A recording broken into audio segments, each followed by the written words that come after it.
Shalom, sekali lagi saudara lebih dari kami saat ini kita punya satu tujuan untuk menyembah dan memuji nama Tuhan dengan kesungguhan hati kita dan menyiapkan hati kita untuk lebih dalam lagi menyembah dan memuji nama Tuhan. Terima kasih Tuhan buat pagi hari ini Tuhan, buat segala kebaikan yang selalu baru bagi kami setiap hari Tuhan. Kami ucap syukur Tuhan buat kesempatan ini Tuhan, Engkau berikan kami kesempatan untuk kami boleh beribadah pada Engkau Yesus. Engkau sungguh baik, Engkau sungguh indah Tuhan, Engkau sungguh termanis dalam setiap kehidupan kami Bapa. Terima kasih Bapa yang baik. Hanya dalam Tuhan Yesus Kristus. Amin Yesus.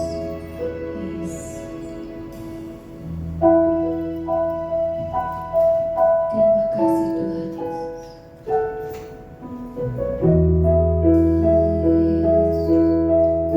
Engkau sungguh indah Tuhan.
Ya aku, ku tinggikan namamu selalu sama kan aku. Engkaulah Yesus, Tuhan dan sajak semua berdiri. Ku sembahkan ya aku, ku tinggikan namamu selalu, tiada luput tambah menyembah Yesus, Tuhan Rajaku. Ku sembahkan ya aku, ku tinggikan namamu selalu, sama kan aku. Engkaulah Yesus, Tuhan Rajaku. Engkaulah Yesus, Tuhan Rajaku. Engkaulah Yesus, Tuhan Rajaku. Engkaulah Yesus, Engkaulah Yesus, Tuhan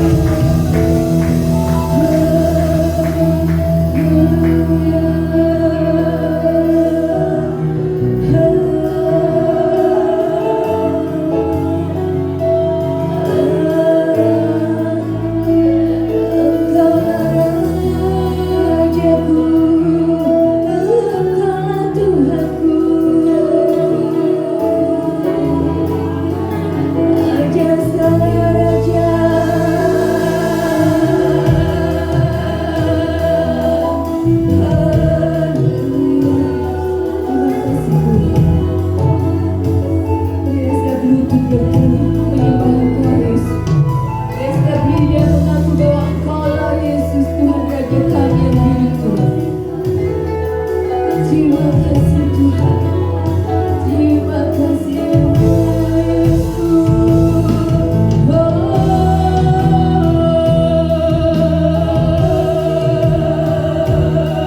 Engkaulah Rajaku, Rajaku. Terima kasih Tuhan, segala kebaikan Tuhan. Segala kebaikan dalam kehidupan kami Tuhan, kami bersyukur. Engkau terindah, namamu terindah. Kehidupan kami Tuhan, tiada yang seperti-Mu, tiada yang seperti-Mu.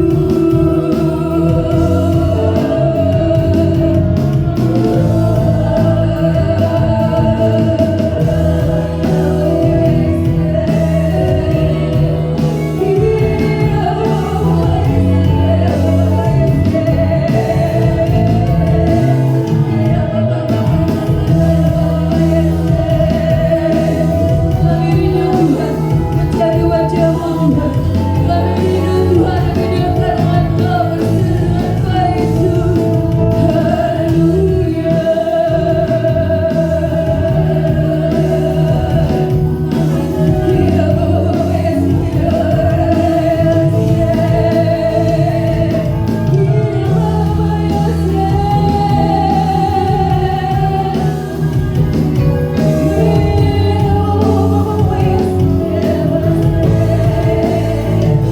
Engkaulah Raja kami yang Tuhan, Engkau Rajaku, Raja hidupku.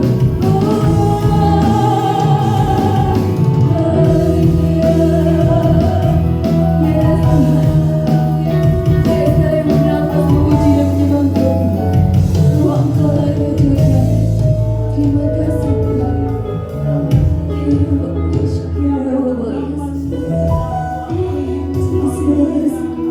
Terima kasih Tuhan.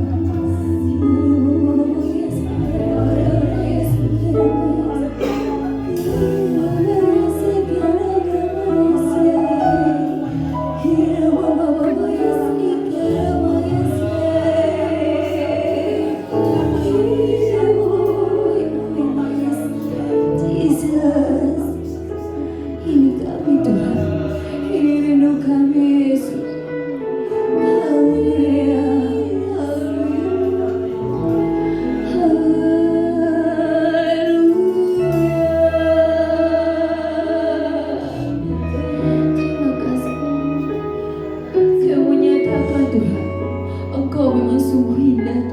Engkau memang yang termanis dalam kehidupan kami Tuhan. Yesus, terima kasih Tuhan. Engkau Allah kami yang baik.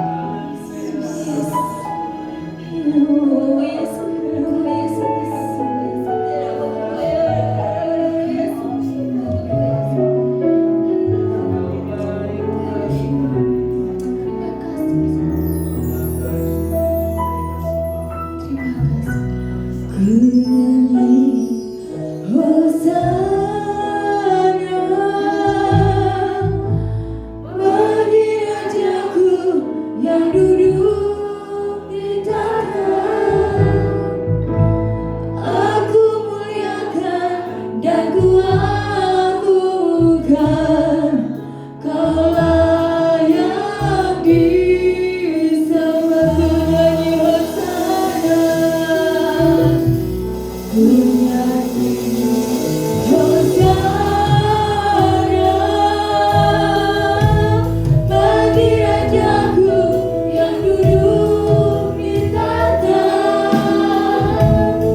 Kami siap memuji Engkau, kami siap menyembah Engkau, dan kami juga Tuhan memiliki hati yang siap ditaburi dengan berkat-berkat kebenaran firman Allah. Kami serahkan Tuhan rangkaian acara ibadah kami yang pertama dan kedua nanti sepenuhnya dalam pimpinan Tuhan. Roh Kudus mengambil alih dalam pengurapan Tuhan. Anak-anak Tuhan melayani Engkau. Terima kasih Tuhan. Dan di dalam nama Tuhan Yesus kami menyerahkan ibadah kami dan kami siap diberkati oleh Tuhan. Bersama-sama kita katakan amin, amin. Tuhan, Bapak Ibu yang dikasihi oleh Tuhan, pada pagi hari ini hamba Tuhan sudah ada bersama dengan kita. Siapkan hati kita, buka lebar-lebar di hadapan Tuhan. Jangan sampai ada berkat yang terlewatkan. Hamba Tuhan sudah diutus oleh Tuhan, Bapak Pendeta Hizkia Pasaribu. Kami mengucapkan selamat datang, selamat melayani. Sampaikan saja apa isi hati Tuhan yang Tuhan sampaikan kepada Bapak. Kami siap menerima. Tuhan Yesus berkati kita semua. Terima kasih Bu Gembala. Kita masih boleh berdiri dan menyatakan bersama-sama bahwa Tuhan Yesus baik. Ya. Kita mau menyatakan bersama-sama. 1, 2, 3. Tuhan Yesus baik.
Kami percaya Tuhan, waktumu yang tepat untuk setiap doa kami, untuk mujizat-Mu demi mujizat-Mu pasti terjadi Tuhan.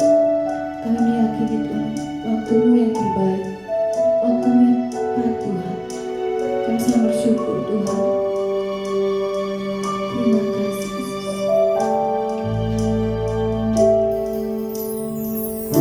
Tak selalu Tuhan menjawab doa, namun Dia beri yang terbaik di waktu yang tepat. Izinkanlah Tuhan untuk bekerja, yang mustahil menjadi mungkin oleh karena percaya. Tak selalu Tuhan menjawab doa, namun Dia beri yang terbaik di waktu yang tepat.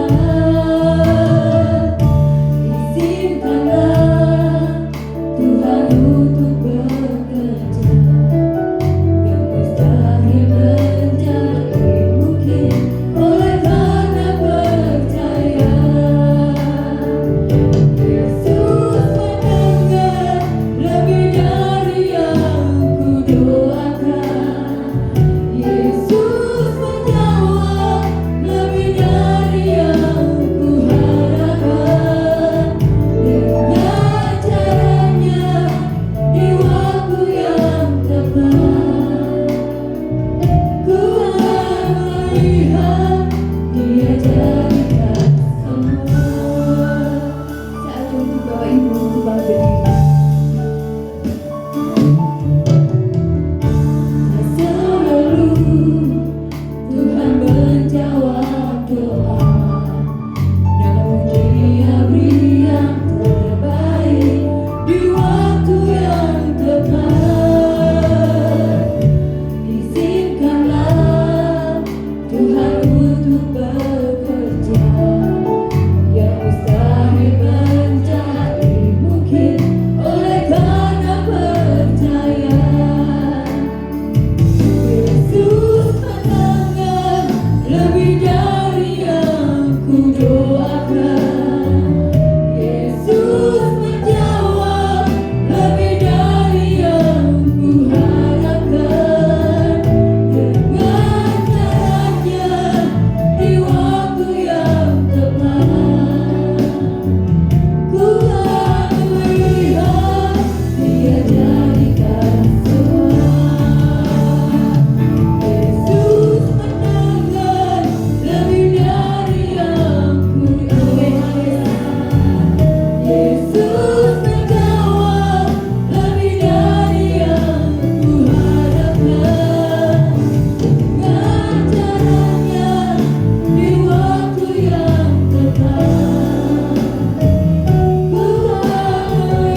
lebih daripada apa yang kami doakan, lebih daripada apa yang kami harapkan, karena Tuhan Yesus sangat baik bagi kami. Terima kasih buat puji-pujian, buat worship yang dinaikkan kepadamu Tuhan. Kiranya Tuhan berkenan menerima semua penyembahan kami, karena kami naikkan dari hati yang baik, hati yang tulus. Memberkati sebentar kebenaran firman-Mu yang kami dengar. Kiranya Tuhan mengurapi kami sekaliannya, termasuk juga hamba-Mu Tuhan. Keterbatasan hamba-Mu dipimpin oleh Roh Kudus yang tidak terbatas, dipimpin kuasa Tuhan yang tidak terbatas untuk menyalurkan berkat-berkat rohani yang kami butuhkan. Terima kasih Tuhan, berkati seterusnya ibadah kami ini sampai selesainya nanti dilawat Tuhan dengan mujizat dan keajaiban. Dalam nama Tuhan Yesus kami berdoa dan mengucap syukur. Haleluya. Amin. Silakan duduk Bapak Ibu yang dikasihi Tuhan. Shalom. Selamat pagi bagi kita semuanya. Selamat hari Minggu. Tentunya pertama-tama saya mengucapkan terima kasih buat Ibu Gembala Sidang, Ibu Ketut yang memberikan waktu bagi saya untuk melayani kebenaran firman Tuhan pada pagi hari ini. Baik saudara-saudara,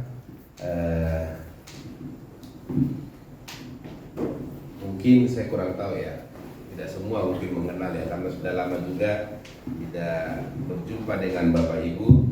Nama saya Pendeta Rizkia Pasar Ibu ya.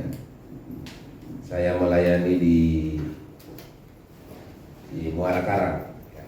Di Muara Karang di Blok 3. Wah. Oke. Tersleting ya. Baik, saya punya istri 1 dan putri 2 ya. Baik, saudara-saudara yang dikasihi Tuhan, saya baru mengadakan perjalanan dari Sumatera, perjalanan darat 4.719 km pulang pergi dengan nyetir sendiri, saudara-saudara yang dikasihi Tuhan ya. Tujuan saya pulang adalah, tujuan kami keluarga pulang untuk menikahkan adik kami yang terakhir, yang paling bungsu, tanggal 26 April ya. Tapi sehari sebelumnya, tanggal 25 April, ibu kami meninggal ya. Jadi kami orang Batak, jadi pesta tetap jalan, saudara-saudara. Pernikahan di tanggal 26 tetap jalan karena sudah dirancang jauh-jauh hari, dan dimakamkan ibu saya tanggal 27 besoknya, saudara-saudara yang dikasihi Tuhan. Jadi masih lelah. Dan kemudian 1 minggu setelah itu meninggal juga ibu mertua saya ya. Istri saya punya mama angkat ya, resmi diangkat. Orang Batak itu harus bikin marka. Istri saya orang Tionghoa, jadi sebelum kami menikah 1 minggu sebelumnya di tahun 2003 dia resmi menjadi borusi raih, saudara-saudara. Meninggal juga ya. Jadi ditambah lagi kami di sana harus tunggu 1 minggu karena meninggalnya hari Rabu, dikuburnya hari Minggu. Jadi harus kami tunggu lagi. Jadi total 19 hari saudara-saudara harus tinggal di sana untuk semua bisa berjalan. Tapi Tuhan baik. Amin saudara-saudara.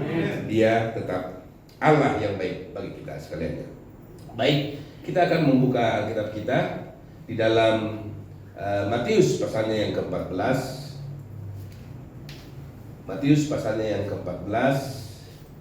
Saya memberikan judul firman Tuhan, mengalami mujizat Tuhan ya. Mengalami mujizat Tuhan. Bapak Ibu rindu mengalami mujizat Tuhan? Katakan amin. Haleluya ya.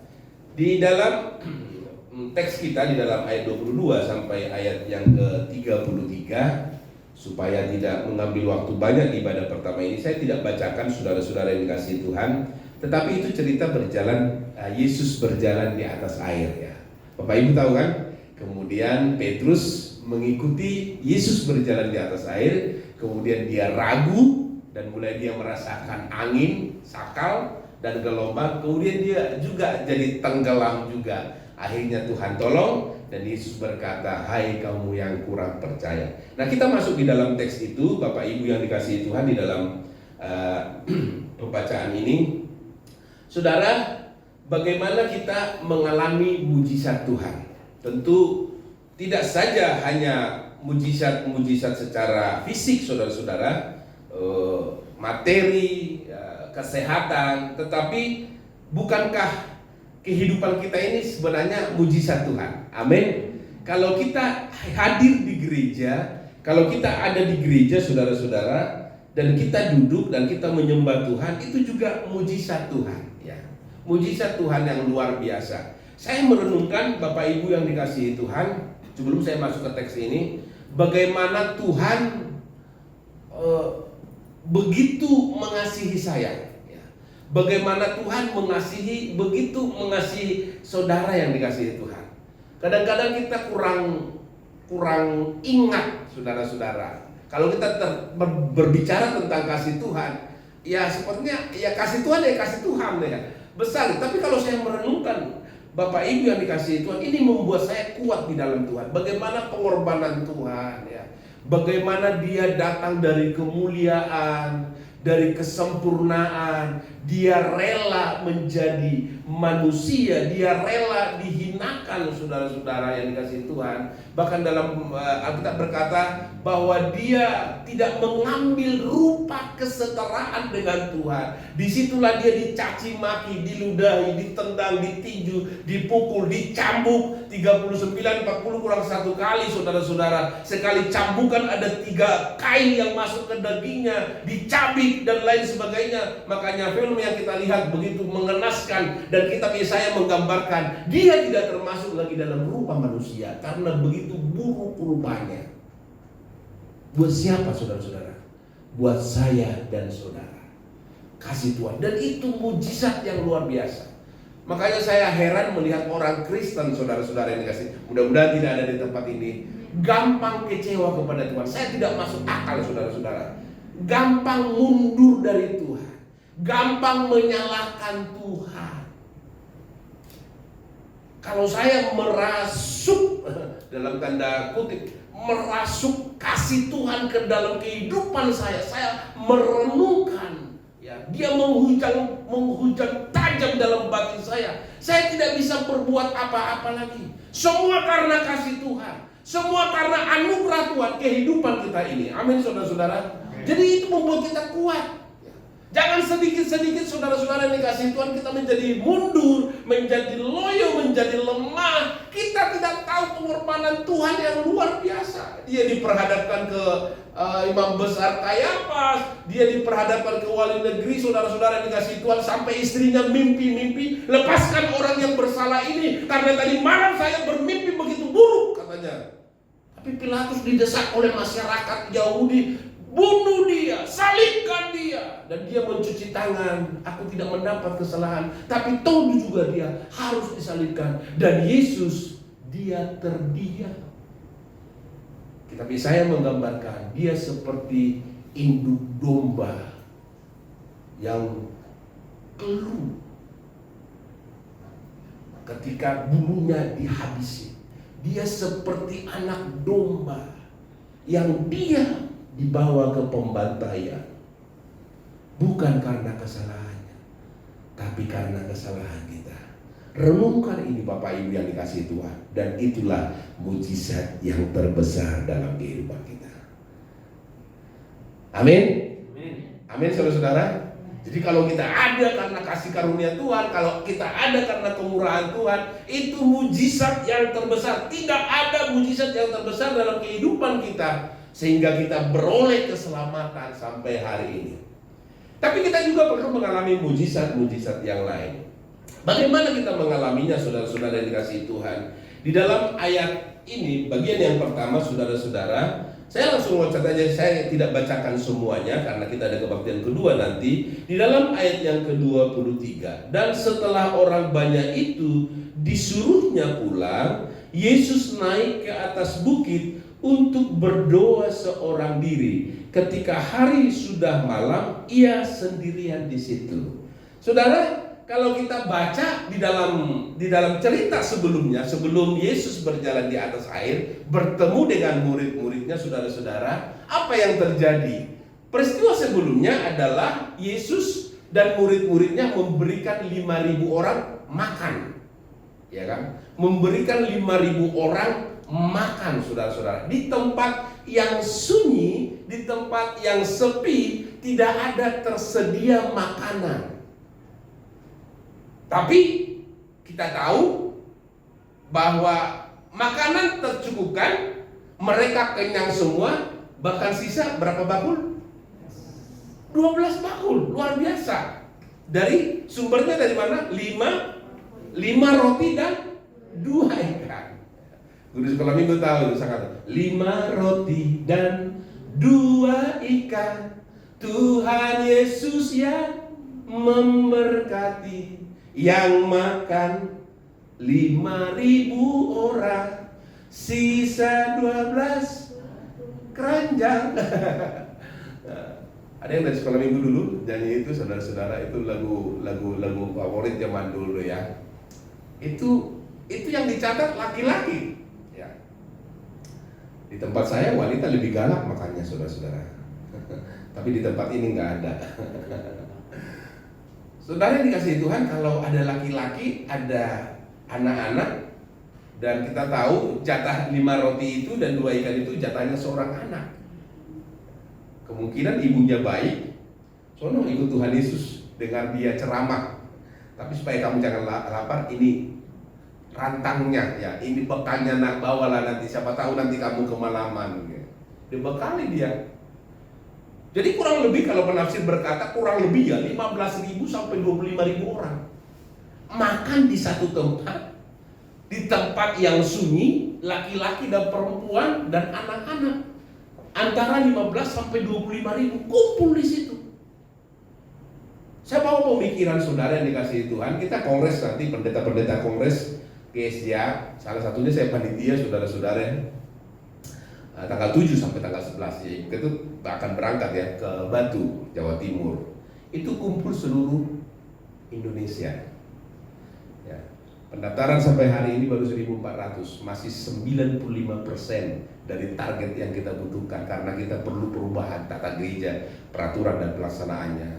Dan kemudian kita targetkan 1.624 paling tidak harus hadir supaya kita berhasil kongresnya. Kalau hanya kongres biasa, reuni, pasti bisa. Tapi kita ada satu misi, yaitu mengubah GBHN GSJ, undang-undang dasarnya, kira-kira begitu. Karena sudah terlalu tua, mau diremajakan, ada hal-hal yang perlu disesuaikan dengan zaman sekarang.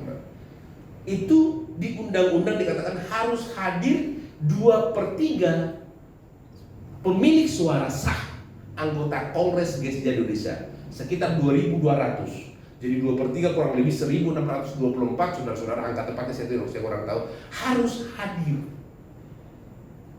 Dan panitia sudah rapat sebenarnya karena Kongres sudah harus dilaksanakan tahun 2021 seharusnya. Jadi kami sudah mulai rapat tahun 2019.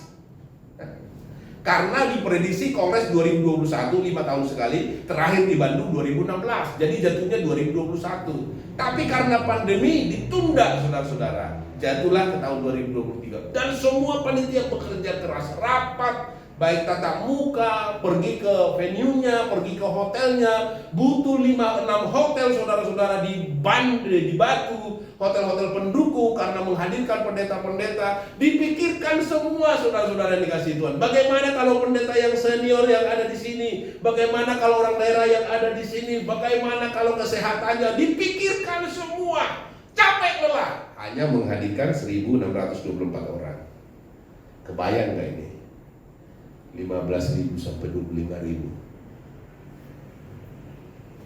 Panitia ratusan orang untuk menghadirkan. Kita perlu volunteer sekitar 300 orang lebih di Jawa Timur nanti, saudara-saudara. Belum panitianya, volunteernya, sukarelawan, kita butuh 300 orang. Karena ada bis dari Surabaya, ada bis dari Malang, satu bis diperkirakan perlu 3-4 orang supaya pendeta-pendeta terlayani. Harus ada di pelabuhan, harus ada di di bandara, harus ada di stasiun kereta. Bagaimana mengantar makanan, dipikirkan semua. Ambulannya ditaruh di mana? Sebab Kongres tahun 2016 di Batu, Bukutut itu hanya hadir 800 orang, itu pendeta sakit 50 orang satu hari. Sakit satu hari 50 orang. Ya.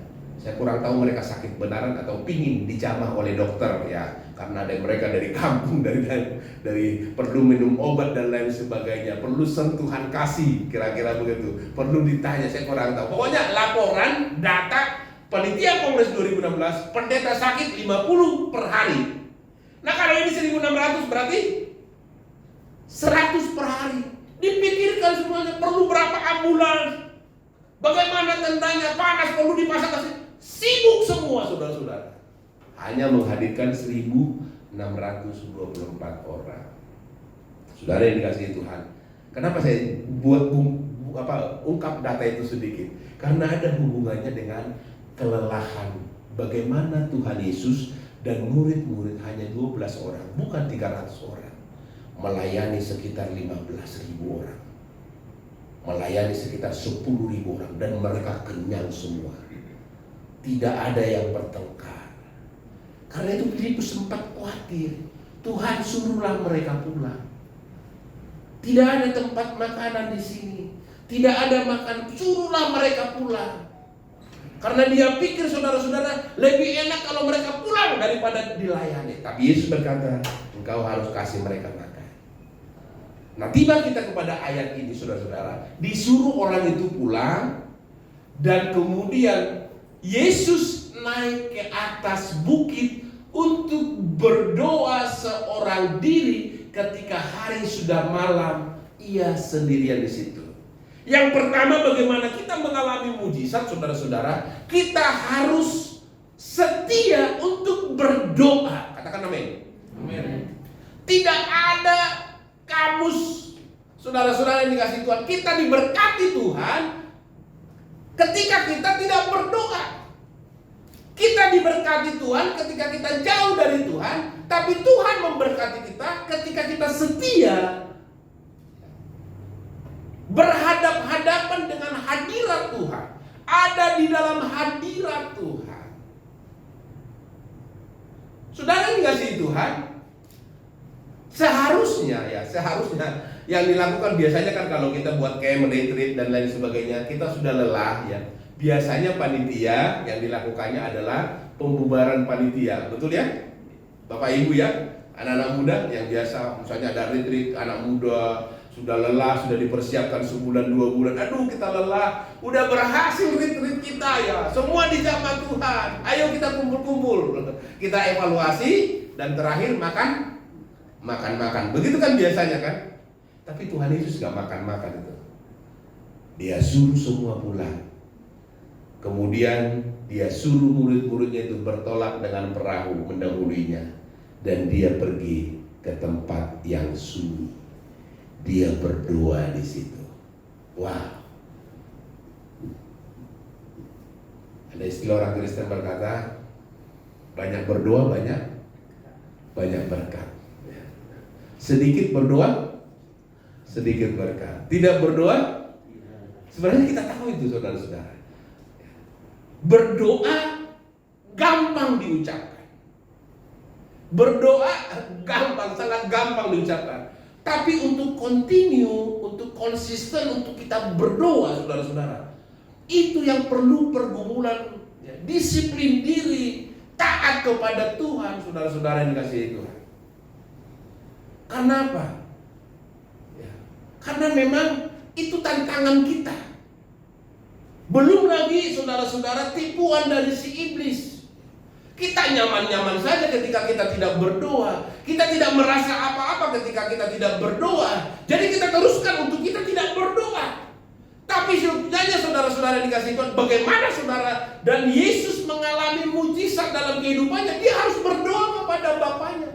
Dia harus minta kekuatan yang baru. Oke, mujizat sudah terjadi. Mujizat memberikan 5.000 orang makan sudah terjadi. Dia hanya mengambil roti dan ikan itu, mengucap syukur kepada Bapaknya. Mujizat terjadi. Tapi bagaimana dengan perjalanan berikutnya? Dia perlu menyendiri. Dia perlu berdoa. Dia perlu retreat dengan Bapaknya. Sehingga mujizat demi mujizat dia perlu alami di dalam kehidupannya. Amin. Amin saudara-saudara. Roadmap guys dia saudara-saudara yang dikasihi Tuhan. Ya, yang terus didengungkan di gereja-gereja, jemaat minimal harus berdoa setengah jam satu hari. Baca Alkitab 2 pasal satu hari. Sehingga diharapkan ya, kalau Bapak kita itu jemaat selesai membaca Alkitab dalam tempo 2 tahun. Ya. Kalau pendeta 4 pasal sampai 5 pasal. Supaya 1 tahun selesai, berdoanya 1 jam. Itu roadmap Gesya, itu blueprint Gesya sampai tahun 41, saudara-saudara. Tapi ini sukar. Saya praktekkan di keluarga saya, saudara-saudara yang dikasihi Tuhan. Sukar, sukar, perlu perjuangan. Tidak gampang. Berdoa gampang diucapkan. Baca firman Tuhan gampang diucapkan, saudara-saudara. Kami sekarang keluarga sudah di kitab Wahyu. Sebentar lagi mau selesai, saudara-saudara. Sekitar pasal 10-15 sekarang sudah mau selesai. 2 kali pembacaan. Ya. 2 kali. Kami akan ulang lagi, saudara-saudara. 2 pasal 1 hari, 2 pasal 1 hari untuk berdoa.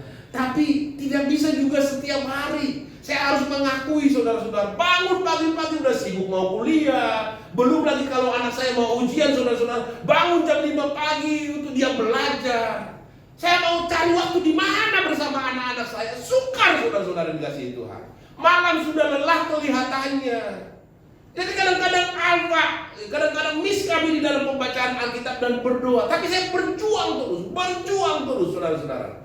Supaya apa? Supaya kita mengalami Tuhan di dalam kehidupan kita. Katakan amin. Saudara yang dikasihi Tuhan, kita perlu berjuang dalam baik pendeta maupun jemaat, berdoa seorang diri bersama dengan Tuhan. Disitulah kita mengalami mujizat dari Tuhan. Bapak Ibu yang dikasihi Tuhan, ada teman saya pendeta dari sinode yang lain. Kalau saya ingin berjumpa dengan dia, agak sukar. Kenapa, saudara-saudara? Karena dia berdoa melulu. Ya. Kalau saya telepon, kebetulan dia ada usaha, dia pendeta, dia berusaha juga. Kadang-kadang stafnya angkat itu, boleh bicara sama Bapak? Bapak lagi berdoa, nanti telepon lagi ya. Biasanya dia setengah jam berdoa sampai 45 menit. Kadang-kadang saya terlambat. Setelah 45 menit saya lupa, nanti saya telepon lagi 2 jam lagi misalnya gitu. Mbak, saya udah selesai berdoa Bapak, udah selesai. Tapi sekarang lagi berdoa lagi. Berdoa melulu, saudara-saudara. Tapi luar biasa Bapak ini. Saya belajar belum bisa seperti dia, saudara-saudara. Luar biasa. Dia nggak lulus SMP loh. Dulu kalau saya cerita tentang dia, saya pikir dia lulus SMP. Ternyata dia baru datang ke gereja saya menyampaikan kesaksiannya lagi. Dia singgung itu, dia nggak lulus SMP. Dia datang dari Bangka. Karena ketidakberadaan orang tuanya, dia tidak bisa sekolah. Merantau dia ke Jakarta. Singkat cerita, dia kenal Tuhan di Jakarta dan dia sungguh-sungguh hidupnya.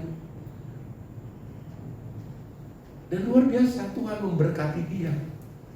Dia bilang ke saya, Pak Hizkia, saya yang mengajari saya itu untuk berbisnis Tuhan.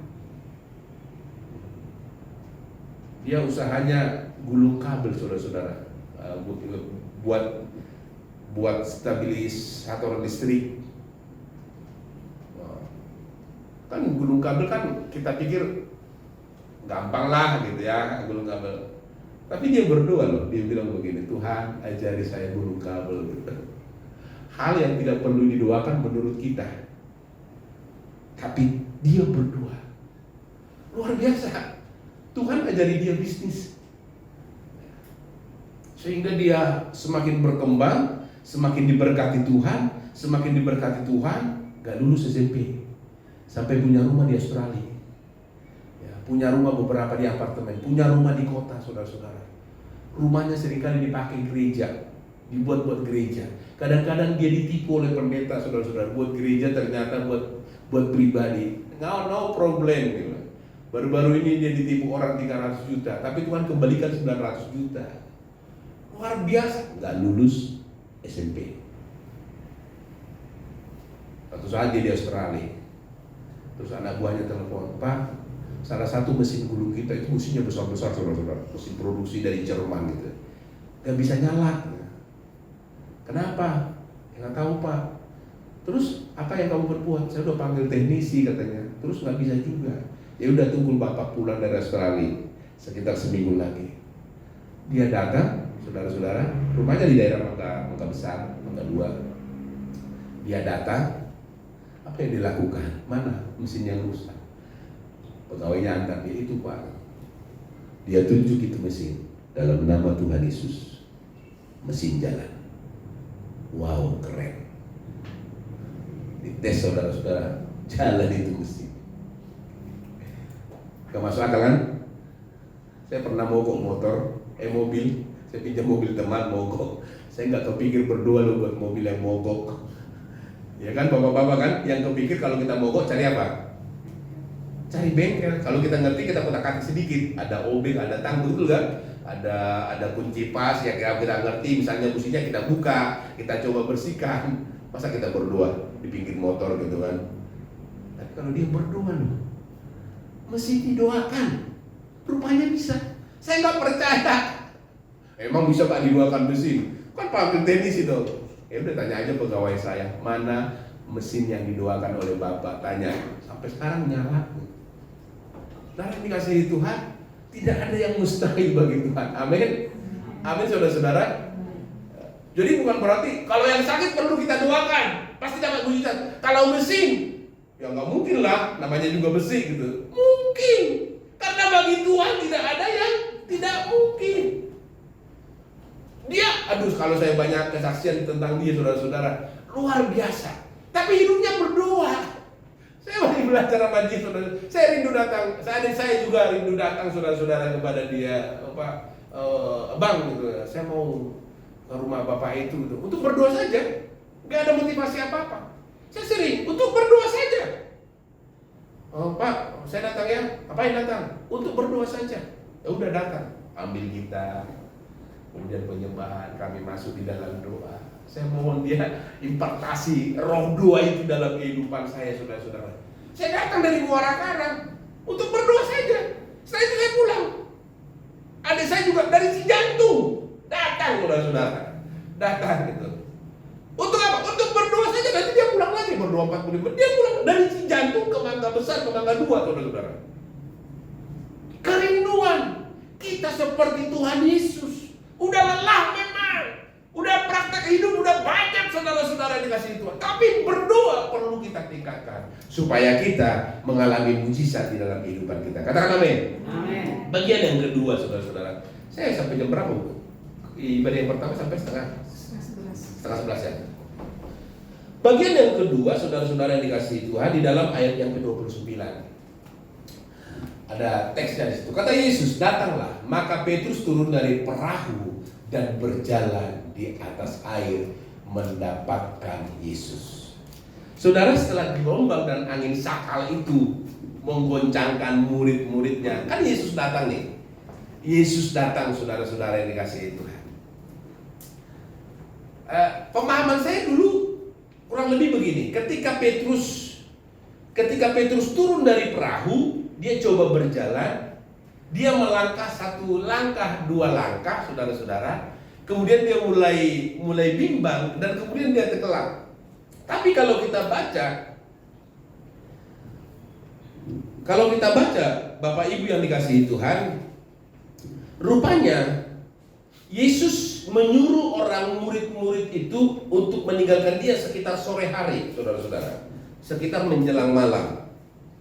Ya. Dan kemudian dia bertemu dengan murid-murid itu sekitar jam 3 pagi di dalam ayatnya yang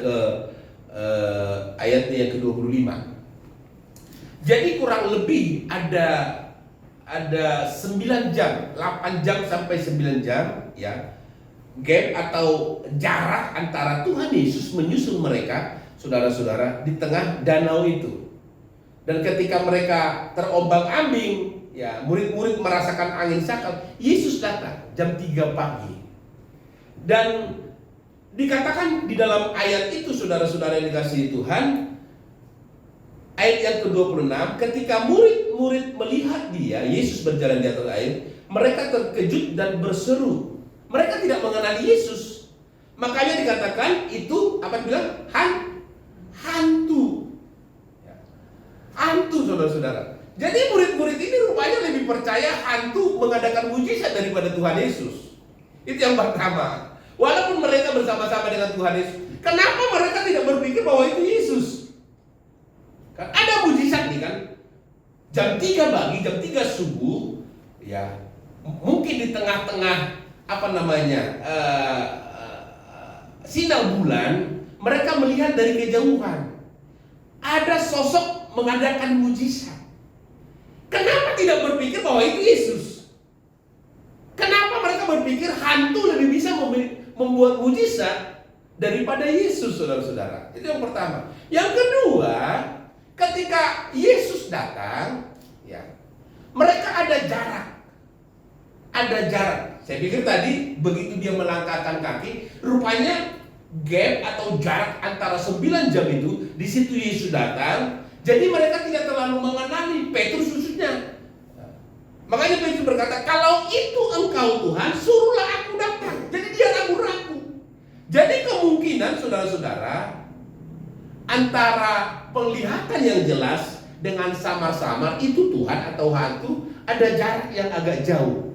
Mungkin 70 sampai 150 meter. Ya. Ibu-ibu kalau melihat suaminya jelas di tengah malam itu jarak berapa meter kira-kira? Ini suami saya hantu atau suami gitu ya? Itu jarak berapa meter? Di halaman misalnya nih. Ya. Pasti ada jarak saudara-saudara yang dikasih Tuhan. Tetapi ketika Petrus dia berkata, suruhlah aku Tuhan, dia mulai jalan. Jadi ada jarak. Petrus berjalan agak lama mendekati Tuhan Yesus. Ketika dia dekat dengan Tuhan Yesus, disitulah dia bimbang dan mulai ragu dan tenggelam. Yesus tinggal mengulurkan tangan, saudara-saudara.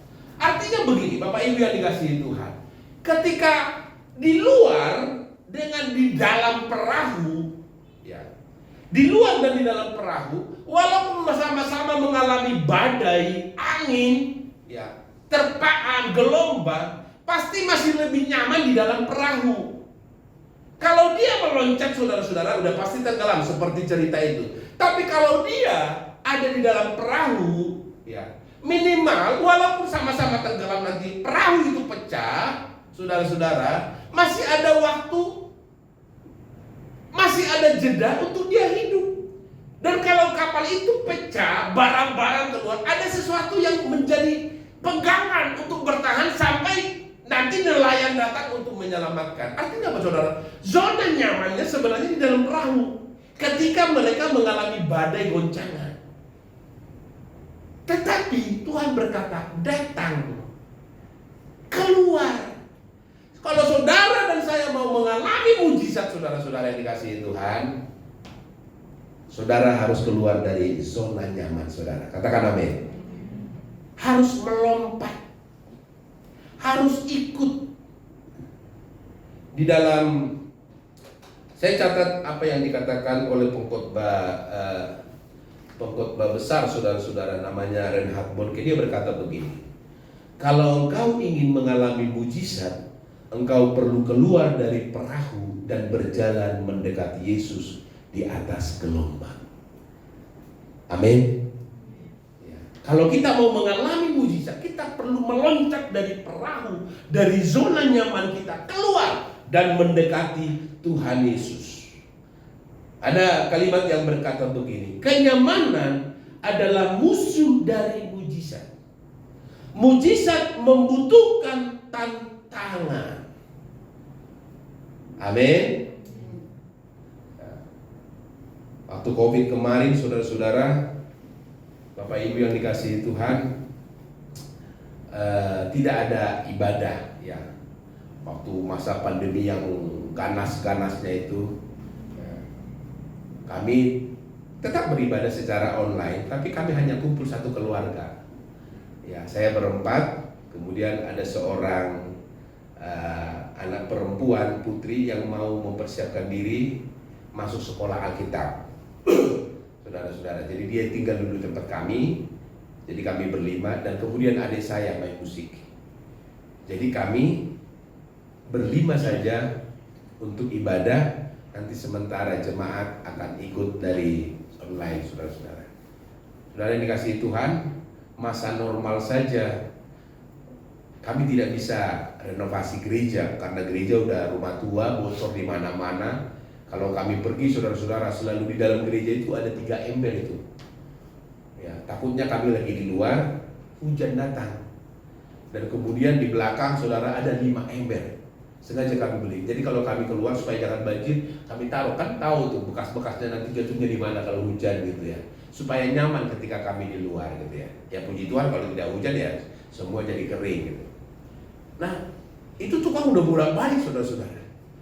Gak beres-beres itu. Ya, udah banyak dipanggil tukang itu, gak beres-beres karena memang rumahnya itu di tempat ibadah itu udah tua saudara-saudara. Nah, masa normal saja yang ada perpuluhan, ada persembahan, terbatas kami saudara-saudara untuk merenovasi, belum bisa.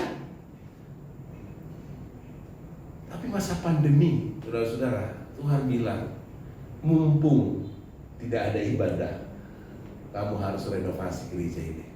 Wah, dari mana duit Tuhan? Sepeser pun tidak ada. Tapi harus berani meninggalkan nyamannya saudara-saudara, nggak usah lakukan. Biarin aja begitu, toh juga tidak ada uang. Tapi Tuhan bilang loncat. Mujizat membutuhkan tantangan. Singkat cerita saudara-saudara, ya udah berani saja. Masa pandemi loh, yang tidak ada persembahan, walaupun ada sedikit karena jemaat juga PHK, tidak bekerja, Mas juga lihat jemaat dan lain sebagainya. Boro-boro kita mengharapkan dari mereka, hidup mereka juga berjuang. Ada yang di PHK, ada yang tidak bekerja, ada yang bekerja sepenuh waktu, tapi gajinya dipotong 50%. Bagaimana kita tega melihat mereka saudara-saudara? Tapi Tuhan loncat dari perahu. Singkat cerita saudara-saudara, Tuhan cukupkan. Ya. 4 tembok dipertahankan saudara-saudara, tapi semua atas roboh semuanya. Udah lapuk semuanya, dirobohkan semua. Kami naikkan lagi sekitar 85 cm saudara, supaya lebih tinggi. Biaya ratusan juta. Tapi Tuhan cukupkan. Meloncat dari perahu, engkau akan mengalami mujizat. Amin. Kalau kau merasa Tuhan gak mungkin usahaku begini, Tuhan gak mungkin begini, aku gajinya cuma segini, loncat dari situ. Lihat Tuhan berkarya. Filipus sama dengan kita, saudara-saudara. Tuhan kan suruh mereka pulang.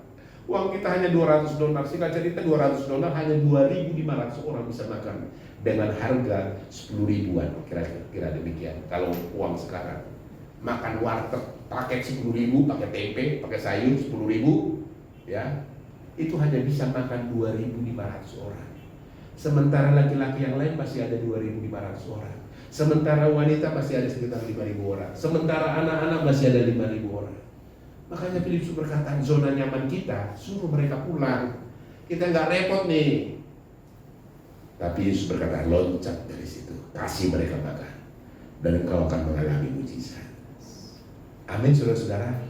Apa yang membuatmu sepertinya agak tertahan, betah di situ, sehingga hidup kita begitu-begitu saja. Kerohanian kita, usaha kita, rumah tangga kita, begitu-begitu saja. Tuhan berkata, loncat, datang. Loncat dari perahu itu menuju gelombang, walaupun itu gelombang badai. Tapi karena Yesus yang berkata loncat, datang, pasti dia di ujungnya sana akan terulur tangannya dan engkau akan mengalami mujizat Tuhan. Yang ketiga, saudara-saudara yang dikasihi Tuhan, bagaimana kita mengalami mujizat? Percaya saja. Ya. Percaya saja. Di dalam ayatnya yang ke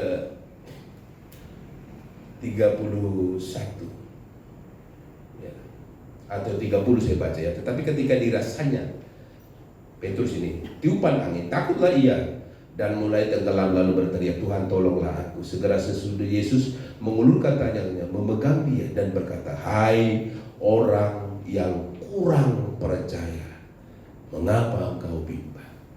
Kenapa Petrus tidak mengalami mujizat sampai akhirnya? Seharusnya kan dia bisa berjalan dikata Yesus berkata, karena dia bimbang, karena hatinya mulai kurang percaya. dia mulai merasakan angin sakar. Dia mulai merasakan hempasan angin dan gelombang, saudara. Sehingga ragu dia. Firman Tuhan berkata, orang yang mendua hati, orang yang bimbang, orang yang ragu tidak akan mendapatkan apa-apa. Karena itu kepada Tuhan percaya saja. Katakan amin.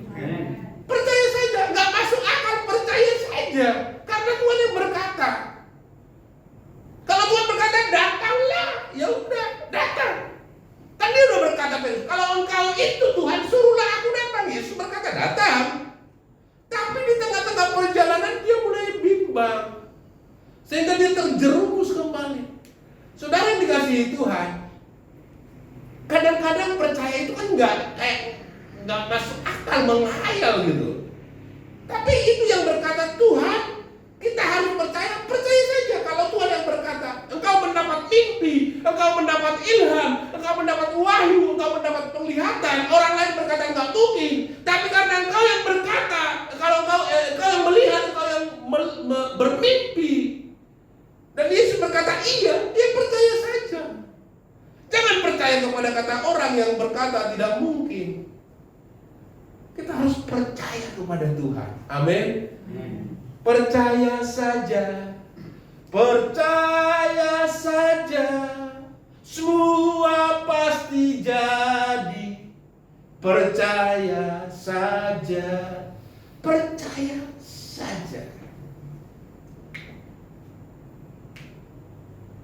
Kalau Tuhan yang berkata, saudara-saudara yang dikasihi Tuhan, bagi Dia tidak ada yang perkara yang susah. Bagi Dia tidak ada perkara yang sukar. Ada seorang ibu di gereja kami, ya, dia orang biasa, saudara-saudara. Kemudian dia sakit, yang bengkak leher itu kan, Amandel gondok ya gitu-gitu. Terus ada ponakannya dari Jawa Timur mendapat penglihatan. Itu saya kurang tahu dia panggil apa gitu. Tuhan sudah sembuhkan. Dan kemudian dia terima. Saudara-saudara yang dikasih Tuhan, dia terima, masih besar. Dia terima apa yang menjadi mimpi ponakannya. Dan dia berkata, saya terima kesembuhan, saya percaya saja. Saudara yang dikasih Tuhan, masih kelihatan.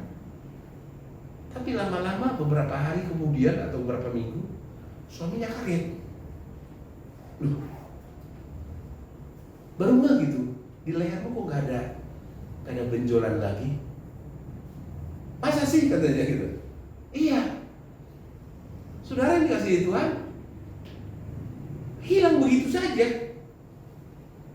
Padahal besar, hilang begitu saja. Mereka sadar setelah beberapa hari atau beberapa minggu, suaminya lihat, kok nggak ada lagi. Dia juga percaya, kok nggak ada, mungkin dia jarang ngacak, saudara-saudara. Oh iya ya, Tuhan sembuhkan, begitu saja.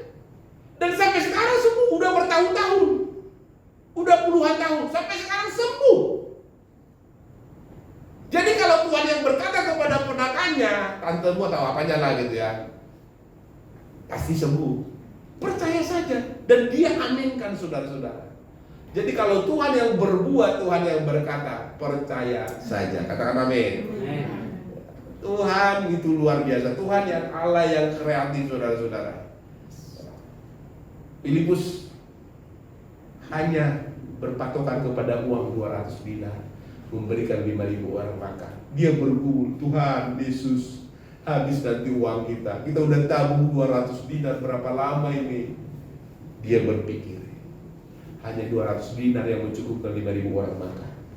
Tetapi kenyataannya Tuhan Yesus tidak sentuh uang yang 200 dinar sepeser pun. Tuhan Yesus sentuh 5 roti dan 2 ikan.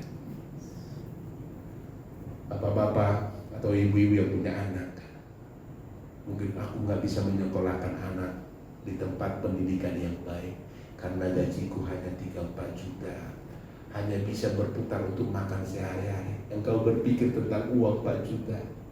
Kalau Tuhan mau melakukan mujizat, Tuhan tidak sentuh itu. Dia sanggup kirim mujizat dari seluruh penjuru dunia untuk memberkati engkau dan saya. Amin. Suatu saat saya lagi tidur siang, lagi istirahat, ada seorang ibu janda dengan anak dan mantunya bawa mobil, bawa STNK, bawa BPKB. Saya lagi istirahat siang bolong, karena saya lagi lelah. Mereka datang ketuk pintu. Pak Pendeta, ada apa saudara? Ini berkat buat Bapak. Oh, saya kaget. Saya belum pernah punya mobil pribadi, saudara-saudara. Gereja punya, itu pun gereja mobil tua gitu ya. Memang dulu saya sudah bersyukur punya motor, sudah bersyukurlah, sudah bisa kemana-mana. Dulu saya naik angkot melayani, turun angkot ya. Jadi saya menikah ada motor agak tua. Saya udah bersyukur banget saudara-saudara ya. Udah terpotong waktu dari 1 jam bisa jadi setengah jam. Saya udah bersyukur saudara-saudara. Punya anak, wih. Waktu dulu masih zaman apa namanya? Zaman belanja seminggu sekali, belum ada Indomaret, belum ada Alfamart di belakang rumah. Kita harus ke Giant, kemana itu? Transmart ya, kalau dulu Transmart ya, Carrefour, penuh tuh stangnya itu. Penuh susu, penuh pampers, penuh wah. Tapi Tuhan tahu rupanya. Ini pendeta bawa anak, bawa kereta, kereta dorongan anak ke mall, udah terlalu penuh kelihatannya. Saya tidak terlalu berpikir ya, kan Tuhan berkati. Tapi Tuhan tahu kebutuhan kita. Ya, bukan dari seorang kaya diberikan, dari seorang janda dan anaknya dan mantunya datang tiga-tiganya. Setelah itu mereka pulang, dikasih semuanya. Saya pikir kan lagi tidur nih. Saya tepokin ini saudara-saudara, jangan-jangan saya mimpi nih gitu. Tapi saya lihat di garasi itu ada. Saya kurang lebih 2-3 kali nggak percaya. Karena lagi kurang sadar, lagi istirahat, lagi mau rebahan, udah mulai ngantuk dan datang orang ganggu kita tidur. Jadi saya kurang sadar, 2-3 kali saya bolak-balik ke garasi, jangan-jangan saya mimpi nih gitu. Tapi ternyata benar. Firman Tuhan juga berkata, bahkan dalam waktu tidur anak-anak Tuhan diberkati Tuhan.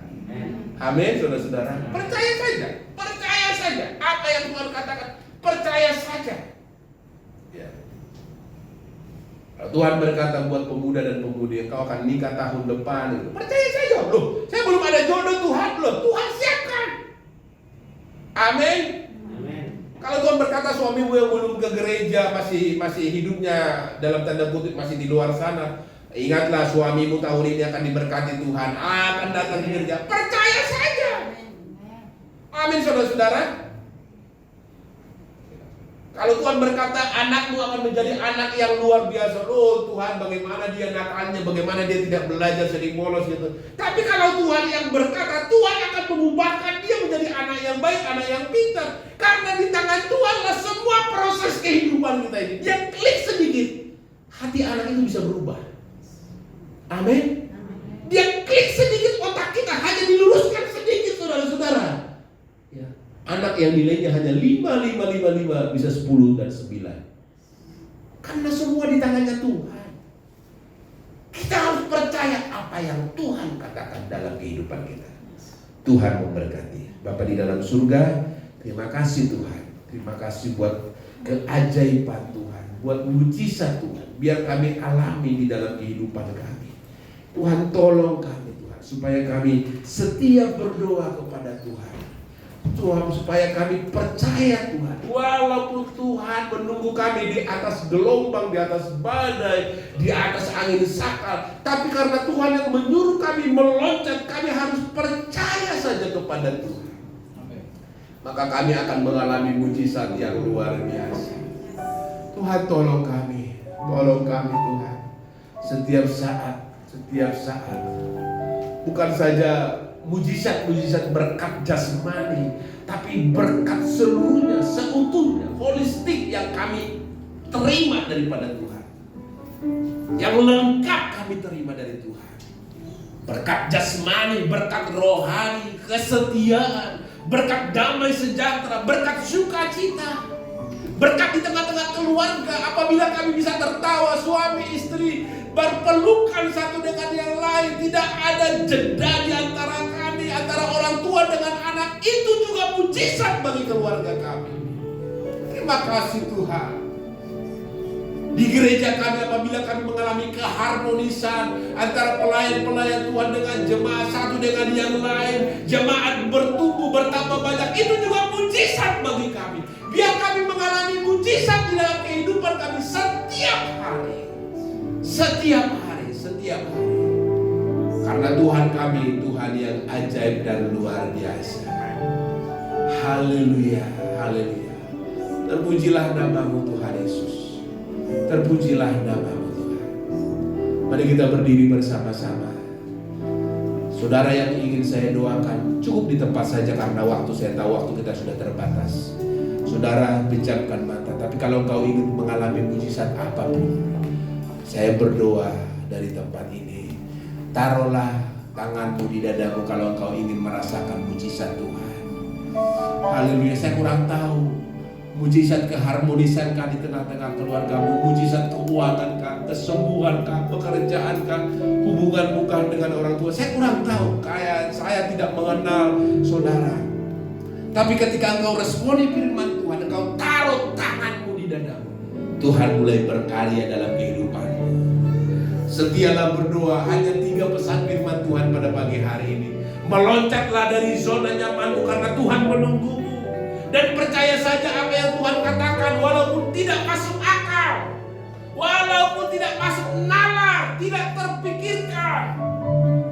Karena Tuhan berkata, apa yang tidak pernah kau pikirkan, tidak pernah timbul dalam hatimu, tidak pernah ada di benak pikiranmu, Tuhan itu juga sediakan bagi mereka yang mengasihi Tuhan.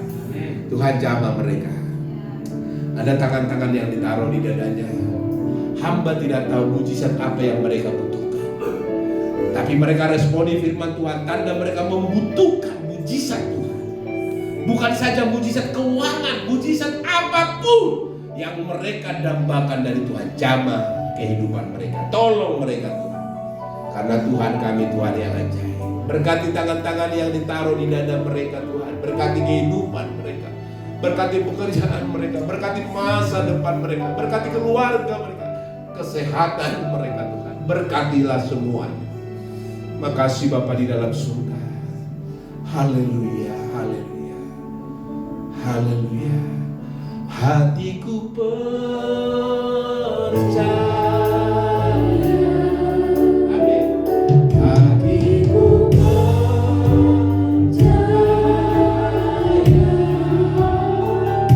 Hatiku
Tuhan, berkatilah Bapa apapun yang Tuhan siapkan Tuhan,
saya ajak untuk semua bangkit berdiri.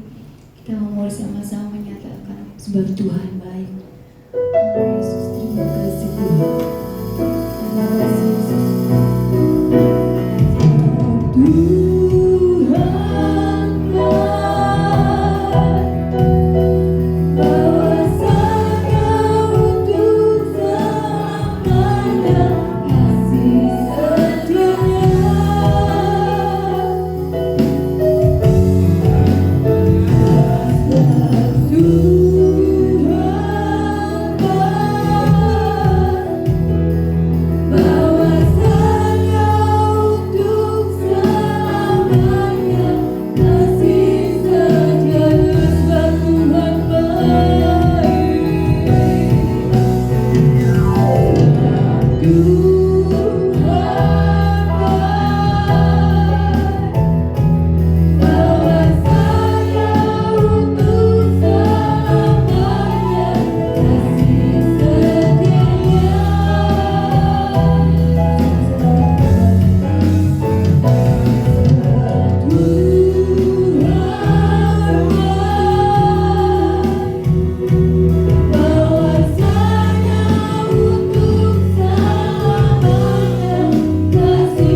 Selalu kami mengatakan bahwa Engkau Allah kami yang baik. Tuhan, Engkau selalu baik dalam kehidupan kami. Kebaikan Tuhan begitu nyata dan kami sudah mengalami dan akan terus mengalami kebaikan-kebaikan Tuhan. Di mana Engkau terus menuntun kehidupan kami melalui kebenaran firman Allah. Supaya kami benar-benar menjadi anak-anak Tuhan yang dewasa di dalam Engkau. Seperti apa yang Tuhan mau. Kami akan terus mengalami mujizat daripada Allah. Bukan sekali, dua kali, bukan hanya tahun lalu, 2 tahun yang lalu. Bahkan sekarang dan ke depannya, Tuhan akan mengizinkan kami mengalami mujizat kuasa Tuhan yang nyata dan ajaib itu. Tuhan, Engkau mengingatkan kami kembali. Jangan sampai kami lalai dan melupakan apa yang harus kami lakukan dan perbuat untuk kami mengalami kuasa Tuhan dalam kehidupan kami, dalam keluarga kami, dalam usaha kami, bahkan dalam pelayanan kami. Tetap berdoa, berdoa dan berdoa. Jangan lelah untuk berdoa, giat terus berdoa, cari Tuhan, masuk dalam hadirat-Nya secara pribadi maupun dalam persekutuan bersama-sama. Tuhan mengingatkan kami kembali untuk kami meloncat dari zona nyaman kami. Mau dan berani menghadapi tantangan sekalipun itu sulit. Kalau Tuhan katakan iya, pasti itu akan terjadi. Kalau Tuhan memanggil kami, Tuhan akan melengkapi kami. Kalau Tuhan melakukan sesuatu dalam kehidupan kami, Engkau akan terus melakukannya. Sehingga kami akan melihat bagaimana firman Tuhan digenapi dalam kehidupan kami. Berfirmanlah Engkau dalam kehidupan kami Allah. Bersabdalah Engkau dalam kehidupan kami Tuhan melalui Roh-Mu, melalui pembacaan firman Tuhan, melalui firman Tuhan yang kami dengar, supaya kami benar-benar ada di dalam kehendak dan rencana Tuhan, dan senantiasa untuk mentaati apa kata Tuhan, dan kami akan melihat kuasa mujizat Tuhan terjadi dalam kehidupan kami. Terima kasih ya Tuhan Yesus. Firman-Mu adalah iya dan amin. Dituntutnya adalah iman, percaya akan firman Allah, percaya akan kuasa Tuhan, percaya akan kehadiran Tuhan, percaya akan janji Tuhan dalam kehidupan kami. Terima kasih ya Tuhan, Engkau baik dan sangat baik. Kami sangat-sangat diberkati pada ibadah yang pertama ini. Kuasa Tuhan sudah bekerja dan begitu nyata melalui pujian penyembahan kami, melalui doa, melalui firman Tuhan. Apabila sebentar lagi umat Tuhan akan kembali ke rumah, Tuhan sertai kami dalam perjalanan. Apabila esok kami kembali melakukan kegiatan-kegiatan kami, aktivitas kami, sertai juga jemaat Tuhan Tuhan dimanapun mereka berada. Biarlah jemaat Tuhan akan menunjukkan jati diri mereka bahwa mereka adalah anak-anak Tuhan, dengan melakukan yang baik, dengan melakukan yang benar, dengan rasa hormat dan takut kepada Allah. Tuhan berkenan memberkati usaha, pekerjaan, pelayanan kami, bahkan studi kami. Yang sekolah diberkati, yang kuliah diberkati, yang belum mendapat pekerjaan, dengan iman kami katakan kami pasti mendapatkan itu apabila kami melibatkan Tuhan. Terima kasih ya Tuhan. Apabila ada yang sakit saat ini, kami dengan iman kami katakan kami pulang dengan keadaan tubuh yang sehat oleh karena kuasa Tuhan. Tuhan terima kasih. Terima kasih Tuhan buat damai sejahtera daripada Allah. Berkatilah setiap persepuluhan yang dibawa oleh anak-anak-Mu. Berkati ucapan syukur yang mereka bawa kepada Tuhan melalui berkat-berkat yang mereka terima. Berkati setiap rupiah yang sudah dibawa ke rumah Tuhan, baik itu untuk pembangunan, untuk sewa gedung, maupun untuk aktivitas kegiatan-kegiatan kami yang kami lakukan di gereja ini. Tuhan memberkati umat-Mu. Tuhan berkati setiap rupiah yang kami bawa. Terima kasih Tuhan. Bapak Ibu yang dikasih oleh Tuhan, sekarang angkatlah tanganmu dan terimalah kembali berkat Tuhan. Haleluya, haleluya, haleluya, haleluya. Kuasa Allah ada kuasa yang kau imani dalam hidupmu, itu akan nyata dalam kehidupanmu. Oleh sebab itu sekarang pulanglah dengan damai sejahtera dari